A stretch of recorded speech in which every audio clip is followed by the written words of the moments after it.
திமுக திமுக அசிங்கப்படுத்துறியா நீ? திமுக காரன் அசிங்கப்படுத்துறியா? ஏடிஎம்காவா நீ? திமுக காரன் அசிங்கப்படுத்துறியா? மக்கள் பிரச்சனை தான் போடுறேன். மக்கள் பிரச்சனை நீ பாத்துற. அங்க போய் பாரு. கொல்தலாம் குப்பை கொல்தலாம் போய் பாரு. அது சொல்ல வேண்டியதானே? போய் பாரு. பேட்டி கொடுக்க வேண்டியதானே? சொல்லி நான் செய்யலாம்னு கேளு. இப்போ இவ்வளவு நாள் கரண்ட் சொல்ல வாங்க. இவ்வளவு நாள் கரண்ட் கனெக்ஷன் இல்லாம கொக்கி போட்டு வச்சிருக்கீங்க. அதுதான் நான் வந்து செய்தி சேகரிக்க வரேன். நான் நல்லதா பண்றேன். இருக்கிற மக்கள் பிரச்சனை தான் நான் போடுறேன். அதை போய் போடு. சரி போடுறேன். யாரும் திருப்பி சாவறான். மூச்சடிச்சு சாவறான். அதை போய் போடு. இவ்வளவு நாள் என்ன பண்றீங்க? மனு கொடுக்காம பேட்டி கொடுக்காம என்ன பண்ணிட்டு இருக்கீங்க? நான் எங்க வாங்குறேன்? நான் யார்கிட்ட காசு வாங்குனேன்? போய் பாரு. நீ தான் அடிப்பியா? கோர்ட்ல வலிக்கிறேன் உன்னை. கோர்ட்ல வலிக்கிறேன் உனக்கு. கோர்ட்ல வலிச்சு உள்ள வைக்கிறேன் உன்னை. இப்ப நீங்க யாரு? நீங்க தலைவரா? நீங்க நாங்க தலைவர் கிடையாது, கட்சிக்காரன். என்ன பண்ண போற? திமுக அசிங்கம் பண்றியா? திமுக அசிங்கம் பண்றியா நீ?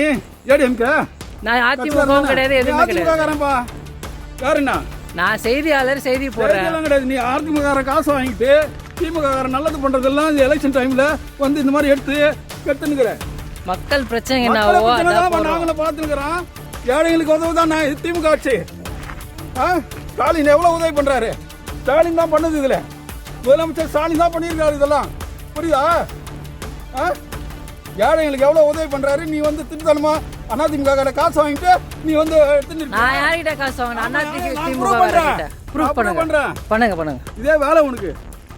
அன்னைக்கு காங்கிரஸ் எம்எல்ஏ வர்றாரு, சும்மா தூக்கி போட்ட கட் பண்ணி போடுற. நான் எங்க கட் பண்ணி போடுறேன்? மக்கள் பிரச்சனை, மக்கள் இதுதான் போடுறேன். எல்லாம் நாங்க பாப்போம்.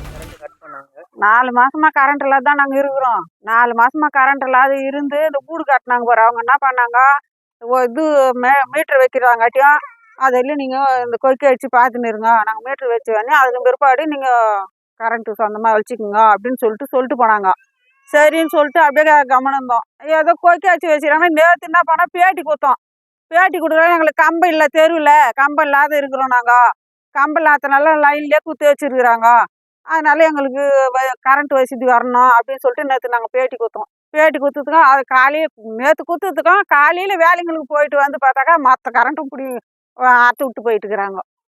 நாங்கள் இப்போ பாருங்க, குழந்தைக்குட்டி எல்லாமே வீட்டில் தான் நின்றுங்கிறோம். வீட்டில் தான் இருக்கிறோம். எங்களுக்கு கரண்ட் வசதி இல்லாதனால நாங்கள் இன்னும் என்ன பண்ண முடியும் சொல்லு? நாங்கள் இப்போ நீங்களா சொல்லி கொடுத்தாதான் எங்களுக்கு உண்டு, இல்லைன்னா இல்லை. நான் பேசுறது காமாட்சி. ஏதோ நன்றி அப்பா, ஏதோ கரண்ட் வசதி எங்களுக்கு பண்ணி கொடுத்தீங்கன்னா நல்லாயிருக்கும். பேர் செல்வி. நேற்று வந்து பேட்டி கொடுத்தோம். நாங்கள் இந்த மாதிரி கரண்ட் இல்லை, கொக்கி போட்டிருக்காங்கன்னு சொன்னோம். நாங்கள் அதுக்கு எதனா செய்வாங்கன்ட்டு தான் நாங்கள் கரண்ட்டு ரொம்ப வச்சு கொடுப்பாங்கன்ட்டு தான் நாங்கள் பேட்டி கொடுத்தோம். நேற்று வந்து கொடுத்ததுல காலையில் வந்து பார்த்தா கரண்ட்டு எடுத்துட்டாங்க, கட் பண்ணி விட்டாங்க. இப்போ குழந்தைங்க குட்டிமா நாங்கள் வந்து ரொம்ப கஷ்டப்படுறோம். இங்கே